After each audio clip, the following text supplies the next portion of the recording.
Welcome to Revitalize and Replant with Mark Clifton, where we equip pastors to take their churches from declining to thriving by pointing them to a new future and a new hope. Join us weekly for encouragement and practical advice in your pastoring journey. So here we are with another episode of Revitalize and Replant with Mark Clifton. And we're talking about characteristics of a revitalizing pastor. This has been interesting. We've had a couple of other episodes about this very thing already. And we're talking about a number of characteristics, 12, 13 characteristics, I don't know, that we've kind of pinpointed. And obviously there are more than that. But those are the ones that we're kind of narrowing in on. And we have a special guest with us that's helping us to wade through all of this. So, Mark, why don't you introduce him? It is Mark Hallock, ladies and gentlemen. Give it up for Mark. Mark. Oh, man, guys. I feel so loved. Boy, so loved. That's a golf clap if I ever heard one. That's true, man. That was a pretty weak clap. It was a pretty weak clap. Mark is the pastor of the Calvary Church in Englewood, Colorado. Church that was replanted. He replanted it 15 years ago and has helped to replant and plant 30 churches across the mountain states. And we are here in his palatial podcast studio, otherwise known as the youth room of the basement. And so we're down here on our white couch. On a white, well, it used to be white. It used to be white, yeah. No, it used to be white. It's definitely not white anymore. You ever explain to me why, of all the rooms churches would put couches, they would put them in a room with teenagers? That's a great question. I don't quite understand that. That's a great question. Let's don't go that way. But anyway. It's always a couch that's been donated. I know, that's true. Yeah. It's been donated. Because it wasn't any good anyway. Right. Oh. Along with the tube TV that has the VCR under that doesn't work anymore. Right. Figured the church could use it. That's right. Yeah. Hey, we are here. So thank you, Mark, for letting us be at your church. I love you guys. So glad you're here. We're going to take this podcast on the road. The home office is Wahoo, Nebraska, but we do travel across North America and bring this to the most wonderful places like Englewood, Colorado. And we're coming soon to a town near you. Yeah. If you would like to have us come to your town, all you have to do is just email us. Hey, let us know. Let us know. We'll come. We'll come. We've got nothing else to do. What else are we doing? Yeah, and clean the guest room. That's important. We'll do it. Okay, but we're talking about the characteristics of a revitalizing pastor. Let's kick it off and start about this characteristic of, and we've used this term, and I'd like for you to explain a little bit more about it. What is a resourceful generalist? I don't know. Do you know? Did you look you this give one? It a No, shot. I do know. Basically, when you go to a declining church, you're going to have to do a lot of things you don't know how to do. Yep. You're going to have to do a lot of things you don't want to do. You're going to have to do a lot of things you've never done before. Right? And that's the first day you're there. Okay? Then it gets real complicated. It's true. I mean, when I went to Warnell in Kansas City, I had to figure out and had to be taught how to restart the air conditioner because it kept quitting all the time. And there was a certain trick to it, right? I had to learn how to restart the furnace and change the blowers motors or whatever. I didn't change the blower motor, changed the filters. But there were always problems with the blower mower. It would short out and that kind of thing. I had to learn, the quirks of the toilets and how to deal with those. Totally. And there were times they overflowed and I had to we could go on and on and on. That's just the mechanics of the church. And then I had to figure out how to lead music. There was no one there to lead music. And so I had to find some music online that I could use and figure out how I'm going to do it. You cannot be in a revitalizing situation and say, well, I don't know how to do that, so I can't do it. Yep. Or that there's no one else to do that, so we're not going to do it. There are some things that have to be done. Yeah. It's like if you open a business, right? Yeah, you're not going to know everything about how to run that business day one.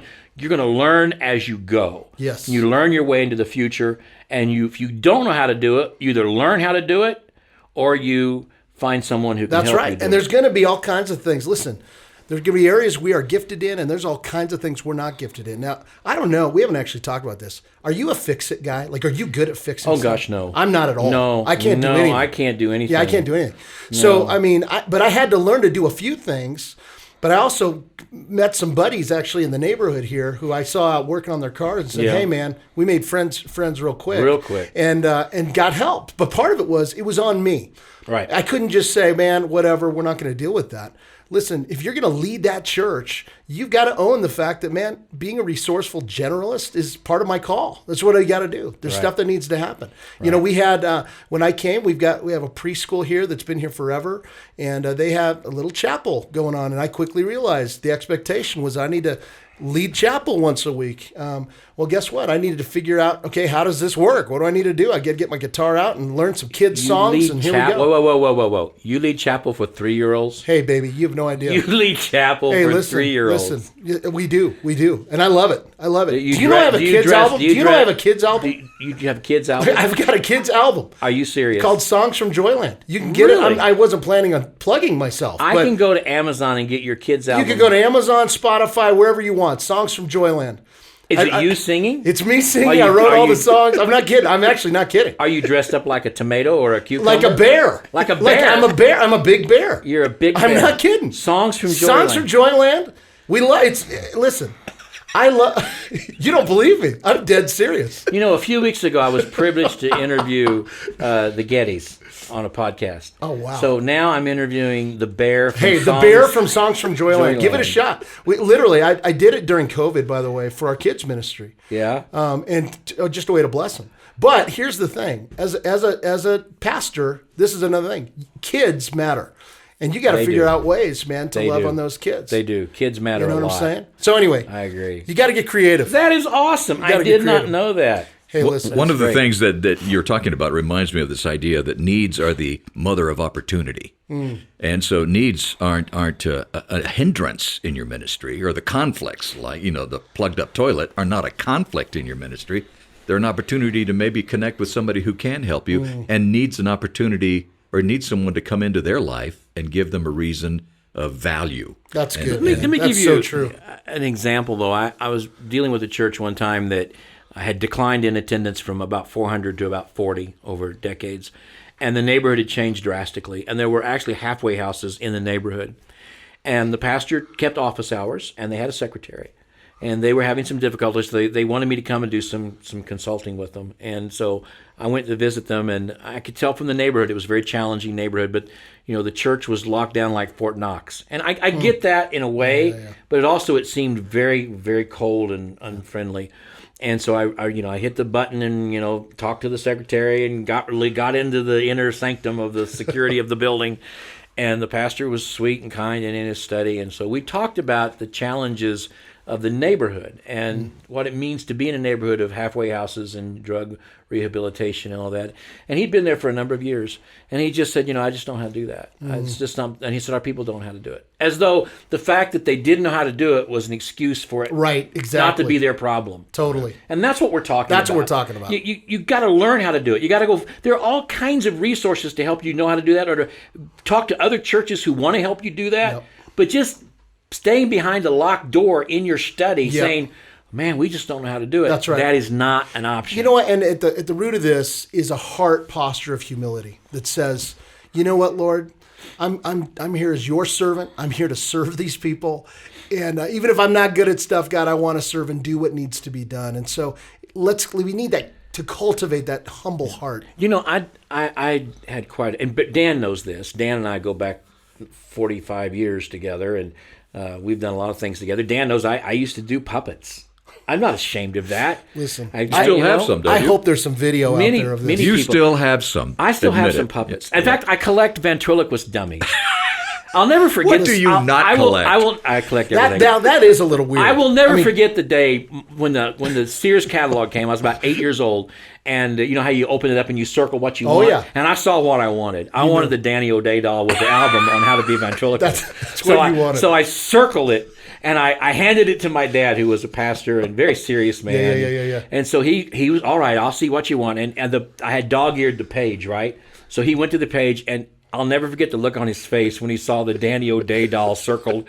He looked at me, he looked at that, and he just shook his head no, like, there's no way. Probably freaked him out a little bit. Freaked him out. Anyway, a couple years later, I got one. And listen, chicks dig guys with no, they really don't. But anyway, so I did. But if I'm at a flea market or something and I see a ventriloquist doll, I have to buy it. You got to buy it. But I will tell you this: it is, even though you think it's going to be funny and a good idea, it is not a good idea to put that ventriloquist doll like in the pantry. So when you travel and your wife opens it on that morning that you're gone, and he's staring at her, or worse yet, I actually did this one time.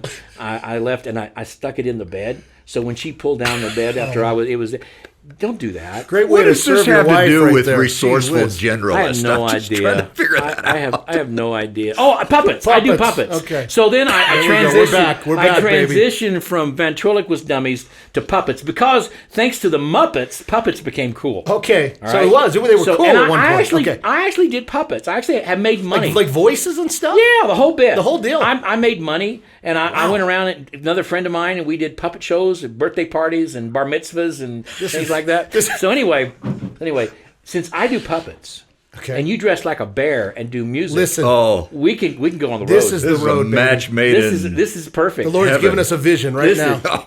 is- Bears listen, and creepy puppets. child evangelism has no idea what's ahead for it. Right and if now. you can add some peppermint stick candy to this, That's right. You've made Dan's it. right. got his thing. Okay, Let's We've talk. lost- let's we've talk lost about. our- Okay, that's right. we've Let's talk lost about our, the second point that we want to get into. We've already lost our audience. I'm not sure that we gone. can even talk about this That's true. because it's tactical patience. I don't have which time I for have that. a lot with working with you guys. Let's talk about tactical patience. Oh man, we could spend so much time on that. It is so important. Tactical patience means just because I don't change it doesn't mean I agree with it. And I don't have to change everything right now. I can't change everything right now. It's wisdom to know what to change. Actually, Dan, I think it is some way a military term. I want to be careful about this. I'm not really, my son's in the Air Force, but I'm not terribly versed in military terms. But I think it has to do with being a military term and your tactical patience. Basically, from a sniper in the Second World War, you had to be careful when you took your shot because once you took it, you would be known where you are. So you had to make sure you didn't waste that, so to speak. Yeah. And so that's a kind of a terrible analogy for church. But basically, if you act too quickly and too boldly on something that doesn't matter, Right. you're not going to be around to act on things that do matter. That's right. That's so right. you have to have that tactical patience. Okay, listen. Let's talk touchdown Jesus for a second. I want to hear about touchdown. Okay, touchdown Jesus. Okay, Here we go. So if you were to come in, and some of you listeners, maybe you've seen this if we've hung out. I just saw it. You just saw it. I just saw Yeah, it. you just saw touchdown I'll Jesus. never get that out of my head. No, you won't. My mind. Touchdown Jesus is about a 12-foot painting. That's right. Fresh out of like 1973, maybe, Right. of Jesus. Right. Blonde hair, blue eyes, the whole thing. Right. That was on the front wall. The first thing you would see when I came to this church, when you walked in, was touchdown Jesus. And actually, guys and ladies, it really is a picture of Jesus painted, and he does, as he said, he's blonde and blue-eyed, and his hands are up as though he's making the symbol for a touchdown. Right, that's why we call him just touchdown. like Notre Dame. Yeah, that's why we call him touchdown. I mean, Jesus. he's not making that up. He's not being facetious about it. He Jesus with his hands Yeah, that's right, raised. that's right. It is a touchdown. Yeah, that's right. And let's just say, it's not a painting. I think in my flesh, let's just say I would have preferred probably to take touchdown Jesus down. Okay. Yes. But here's what I knew.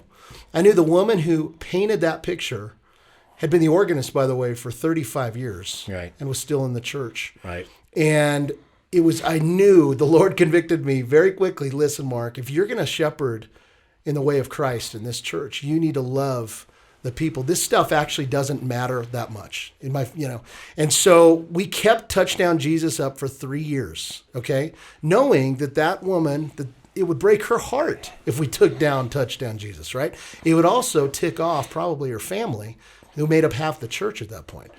And so I can remember we kept touchdown up, and it was just a constant reminder of what the heart of revitalization is about: loving God's people, being faithful with the things He's called us to. And then fast forward, I was blessed to do her funeral, and her sweet family was finally like, listen, thank you for keeping that up, but you can take that picture down.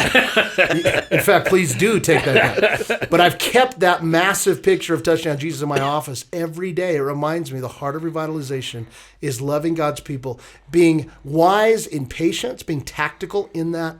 Because listen, not all changes are good changes. And let's be honest, many times we want to make changes because of our pride. That's right. We don't That's want right. our friends and our peers seeing a picture like that in a church we pastor. That's right. So it has to do with our pride. And sometimes God just wants to work on our pride a little bit. Amen. Totally. And so just because you don't change it doesn't mean you agree with it. That's and right. it doesn't mean it's going to always be that way.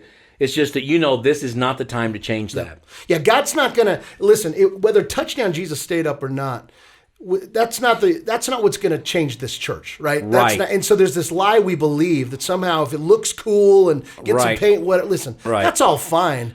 But listen, what you need is the power of God to move. And God's not going to bless a church and leadership that's not of him. And look, we'll do a whole podcast. Kyle, make a note of this. We'll do, if the Lord does not return, and if he does return, Kyle, you go ahead and do it after I'm gone. But we'll do sorry about that. I'm sorry. He's here all week, folks. I'm here all week. That's right. Sure to tip your waiter. If we'll do a podcast, an entire podcast on that at some point in time. On how to do how to maintain tactical patience and not move too quickly. Yeah. I think guys really need some help with that in their life. That's good. I hear it all the time. They just don't know how to pace it. That's right. It's pacing. They don't know how to pace it, and they never get it right. Some of them lag too far behind. Yep. They never take down touchdown. That's right. Jesus, that's right. And some take it down the very first Sunday. Exactly. And you just and the other thing I want to do a podcast on is church naming, because some guys put all their credibility as a pastor, and we got to change the name of this church. That's right. And they don't realize how deeply attached people are to that name. That's right. And really, again, it may be First Baptist Church, all right? Baptist has a bad name, yada, yada, yada. So we're going to change it to something really unique like Cross Point. And I know there are Cross Point churches out there. Yeah. I'm sorry, I didn't mean to pick that one, but, it's not. No, yeah, but it's true. It's true. And so we think if we just change the name to the Cross Point Jesus the Way Fellowship Church, then all these lost people that have been waiting for a name change, they're going to say, "Oh, now we can go to that church." They don't care what you call it. They don't care at all. No, they don't care at all. And basically, what you do is when you change the name, I had the chance to change the name at Warno Road because there was only 18 people left, and so I did. I changed it to the Church at Brookside. Really? I didn't know that was this. the neighborhood we were in, was Brookside. Okay. So I got the association, the Baptist Association, to give me some money, and we made a big, huge colored banner called the Church at Brookside, and we put it up over the regional sign. And so I was out there taking a picture of this big, huge colored banner that said the Church at Brookside. I had a new website, the Church at Brookside, and above the door of Warno Road Baptist Church, carved in stone, it said Warno Road Baptist Church. And we were actually on Warno Road. Right. And so I'm standing out there and I'm thinking, I'm the biggest idiot in the world. This church has been here since 1921. It's on Warno Road. It says it in the concrete on the door, above the door. Just because I hang a banner out there doesn't change anything. That's right. So I took the banner down and I was done with that. And I thought, you know what? As this church comes back to be a place where God is honored and glorified, I want the community to know that Warno Road came back. I want the name redeemed, not just the building. And so I'm so grateful that now, all these years later, as that church is thriving and doing so well, that Warno Road is still its name. Amen. It's not like, Warno Road had to die. We had to bring in this new trendy name. Yep, I love it. Now, listen, we've taken hits on Calvary. That's As right. we've grown, people are like, why in the world do you keep the name Calvary? Yeah. And I would say, first of all, it's the best name you could have. I mean, Amen. It's the gospel, it's the cross. But also, the biggest thing is this. The last thing I want is to try to be cool and trendy. That's right. And you know what? God loves to use weakness. Yeah. And so, no, let's keep the name Calvary, even though there's Calvary chapels everywhere out here in the West. Right. And watch what God does. Yeah. We'll do a whole podcast on pacing and on name changing, because name changing, Tom Rainer and I always disagreed on that. He really felt like the name change was cool. I never really wanted to do it. It's an opinion. Sure, it's either totally. way. Yeah. But tactical patience is you don't come in there and change the name right away. That can take all. You can just burn through so much credibility by trying to change the name and get very little in return for it. Yep. Well, and the other thing, too, is the name is also important to the community, even if not just the church, but the community, even if they're not involved in the church. It's still part of their community. That's good. Right, Man. it has been for a long time. All right, let's wrap this up. We've been talking about characteristics of a revitalizing pastor. We're going to come back in an upcoming episode and talk more about that, and we hope that you will join us, because lots of good stuff to come, as you've already noted in the past few episodes. Also, we want to encourage you to subscribe to our podcast. Actually, Dan, we want to beg them to subscribe. I was trying to use a pastoral term. It's kind of like, please. Yeah. Please, right now, just please, we need your help. We need your help. Right now. So whatever it takes, please click the button and subscribe to our podcast. And we'll be back at an upcoming episode, and we'll talk more about these characteristics of a revitalizing pastor. And we hope to see you then. Take care. Thanks for joining us today on Revitalize and Replant. This podcast is brought to you by the North American Mission Board, where we help dying or struggling churches regain health for the glory of God and the good of their communities. If you found this conversation helpful, don't forget to subscribe to the podcast on your favorite platform. To learn more about becoming a replanting pastor or to explore resources about revitalization for your own church, visit churchreplanters.com.